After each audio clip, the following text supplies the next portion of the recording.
மதுரையில் விடிய விடிய பெய்த கனமழையின் காரணமாக சாலைகளில் தண்ணீர் தேங்கியிருக்கிறது. இது பற்றி விவரங்களை வழங்குவதற்காக செய்தியாளர் செல்வகுமார் இணைப்பில் இருக்கீங்க.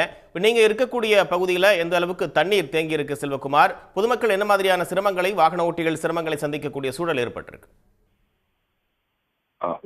மதுரையை பொறுத்தளவில் மதுரை நகர் மட்டுமல்ல, மதுரை புறநகர் பகுதியிலும் தொடர்ந்து நேற்று இரவு முதலாகவே கனமழை அவ்வப்போது பெய்து வருகிறது. நேற்று காலையிலிருந்து ஓரளவு மழை, சிறிதளவு மிதமான மழை இருந்தாலும் கூட நேற்று இரவுதான் கடுமையான மழை பெய்தது. இதன் காரணமாக மதுரை நகர் இருக்கக்கூடிய பெரும்பாலான சாலைகளில் தண்ணீர் தேங்கக்கூடிய நிலை இருக்கிறது. குறிப்பாக மதுரை சிம்மக்கல், கோரிப்பாளையம், அண்ணா நகர், பெரியார் பேருந்து நிலையம், அதே போன்று மீனாட்சி அம்மன் கோயிலை சுற்றி இருக்கக்கூடிய பகுதிகள், எல்லிஸ் நகர் உள்ளிட்ட பகுதிகளில் எல்லாம் இந்த சாலையில் சிறிதளவு தண்ணீர் தேங்கி இருக்கிறது.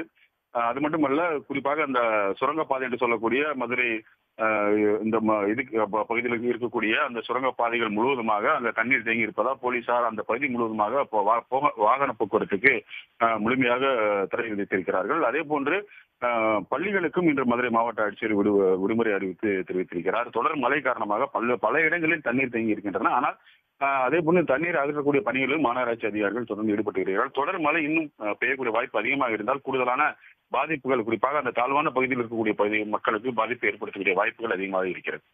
உடனுக்குடன் செய்திகளை தெரிந்து கொள்ள சன் நியூஸ் பெல் ஐகானை கிளிக் பண்ணுங்க.